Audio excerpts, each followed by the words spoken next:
والے وقت میں بھی نور ہی رہے گا۔ نبی نے فرمایا کہ مجھے اس کی طرح بھی بھیجا گیا ہے جو اس وقت زندہ ہے، اور اس کی طرح بھی بھیجا گیا ہے من یولد بعدی، جو میرے بعد پیدا ہوگا۔ جس طرح آفتاب آخری آفتاب ہے، ایسا کوئی امکان نہیں کہ کوئی دوسرا آفتاب ہمارے لیے اللہ پیدا کرے۔ اسی طرح محمد رسول اللہ صلی اللہ علیہ وسلم بھی آخری نبوت کے آفتاب ہیں، اور انہوں نے فرمایا لا نبی بعدی فإنی آخر الانبیاء، میں آخری پیغمبر ہوں، میرے بعد کوئی اور پیغمبر نہیں ہے۔ اور سب سے بڑھ کر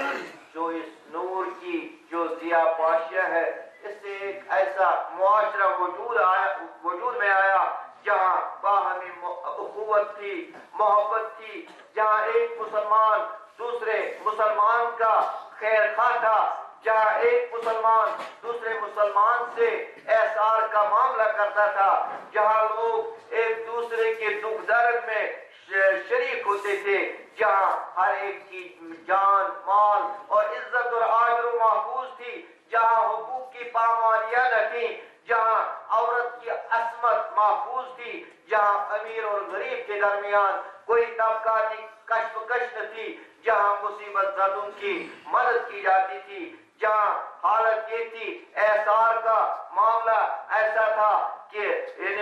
جنگ یرموک میں ایک شہید کے سامنے پانی لایا گیا تو اس نے کہا کہ پہلے دوسرے شہید کو پلایا جائے، جب اس کے پاس پانی لیا گیا تو اس نے کہا تیسرے شہید کے پاس پانی لیا جائے، اور اس طرح تینوں مسلمانوں نے، تینوں جانثاروں نے شہادت پائی۔ اور قرآن میں ہے وَيُؤْثِرُونَ عَلَىٰ أَنفُسِهِمْ وَلَوْ كَانَ بِهِمْ خَصَاصَةٌ، یہ مسلمان ایک دوسرے پر اپنے آپ پر ایک دوسرے کو ترجیح دیتے ہیں، اور چاہے ان کو مشکل بھی اٹھانا پڑے۔ اور یہ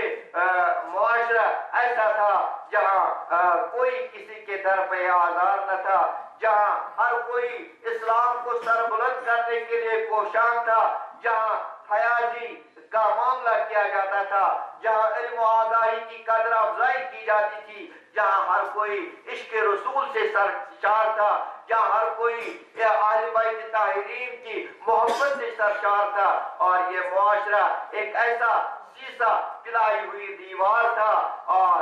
اتحاد اور محبت نے ان کو اتنا طاقتور بنایا تھا کہ وہ دنیا میں اسلام کی دعوت کو سر بلند کر سکے۔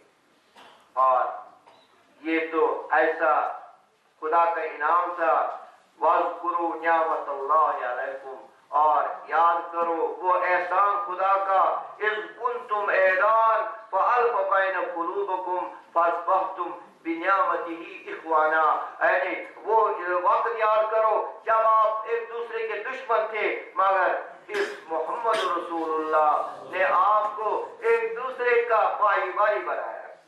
مگر آج حالت یہ ہے کہ جس امت کو دنیا میں محبت کا پیغام دینا ہے، جس امت کو دنیا میں وحدت کا پیغام دینا تھا، وہی تفرقہ اور انتشار کی شکار ہے۔ مسلمان کی جان لینے پر تلا ہوا ہے، جیسا کہ پچھلے دنوں کوئٹہ میں ہوا، پاکستان میں آپ دیکھ رہے ہیں کہ بار بار ایسا ہو رہا ہے، اور مسلکی اور مکتبی منافرت اس قدر بڑھ گئی ہے کہ ہم اس مسجد میں جو ہمارے اتحاد کے لیے بنائی گئی تھی، ایک ساتھ ہم نماز ادا نہیں کرتے۔ نفرت کی دیواریں اس قدر بلند ہیں کہ ہم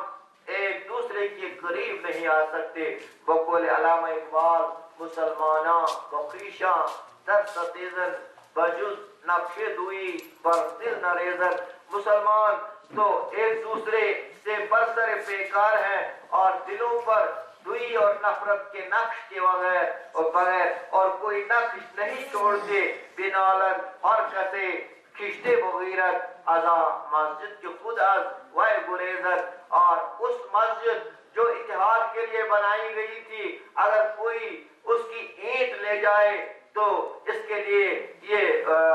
ایک دم شور مچاتے ہیں اس مسجد میں جہاں یہ کبھی جاتے نہیں ہیں۔ ہمیں سوچنا ہے اس وقت کہ ہم اس انتشار کے ساتھ، اس تفرقہ کے ساتھ ہم اس دین کو کیسے سربلند کر سکتے ہیں۔ اس وقت ہماری تہذیب کو مٹانے کی سازشیں ہو رہی ہے، تو ہم انتشار کے ساتھ اپنی تہذیبی قدروں، اپنے تمدن، اپنی ثقافت اور اپنے طریقے زندگی کی کیسے حفاظت کر سکتے ہیں۔ اس وقت شور ہے کہ بے راہ روی ہے، منشیات کا سیلاب ہے، فواحش کی کثرت ہے، اخلاقی برائیاں ہر طرف ہے، اور لیکن ان کا مقابلہ ہم انتشار کے ساتھ کیسے کریں؟ اس انتشار نے ہم کو بہت کمزور کر دیا ہے۔ سامراجی اور صہیونی قوتیں ہمارے اس باہمی منافرت کے علاوہ پر تیر چھڑک رہی ہیں، اور تاکہ وہ لگاتار ہم کو محکوم بنا سکے۔ میں یہاں علامہ آیت اللہ خمینی رحمۃ اللہ علیہ، اللہ ان کو کروٹ کروٹ جنت نصیب کرے، کہ اس نے اختلافات کو مٹانے کے لیے 12 ربیع الاول سے 17 ربیع الاول تک اس ہفتے کو ہفتہ وحدت قرار دیا۔ یہ امام خمینی رحمۃ اللہ علیہ ہے جس نے سامراجی قوتوں سے لڑنے کا حوصلہ دیا، جس نے تمام مسلمانوں کو اتحاد کی دعوت دی اور یہ نعرہ دیا، لا شرقیہ لا غربیہ، اسلامیہ اسلامیہ۔ اور آج جو یہ تقریب ہم منا رہے ہیں، ہمیں یہ عہد کرنا ہے کہ جو امام خمینی کا جو پروگرام تھا، جو اس کا مشن تھا، اس کو ہم آگے لے جائیں انشاءاللہ۔ اور میں یہ عرض کر لوں کہ مسلمانوں، جس طرح نماز فرض ہے، جس طرح زکوٰۃ فرض ہے، جس طرح حج فرض ہے، اسی طرح اتحاد بھی فرض ہے۔ جس طرح خدا نے یہ حکم دیا، وَأَقِیمُوا الصَّلَاةَ، نماز قائم کرو، یہ بھی تو خدا کا حکم ہے، اور یہ بھی خدا کا حکم ہے، وَلَا تَفَرَّقُوا، آپس میں تفرقہ مت کرو، آپس میں نفرت مت کرو۔ ایمان کی تکمیل ہو ہی نہیں سکتی اگر ہم ایک دوسرے سے محبت نہ کریں، کیونکہ رسول رحمت نے فرمایا، لا تؤمنوا حتی تحابوا، تب تک تم مومن نہیں ہو جب تک نہ تم ایک دوسرے سے محبت کرو، ایک دوسرے سے جب تک نہ تم محبت کرو گے۔ آج ہمیں یہ احساس بیدار کرنا ہے کہ ہمارا معبود بھی ایک ہے، ہمارا رسول بھی ایک ہے، ہمارا قرآن بھی ایک ہے، ہمارا قبلہ بھی ایک ہے، اور اس لیے ہم سب کو متحد ہونا ہے، ایک امت بن کر رہنا ہے، اس دنیا میں خدا کے بندے بن کر رہنا ہے۔ یہی ہماری اصل حیثیت ہے۔ اگر امت اپنی اس حیثیت کو نہیں پہچانے گی، وہ اس مشن کو آگے نہیں لے جا سکے گی جس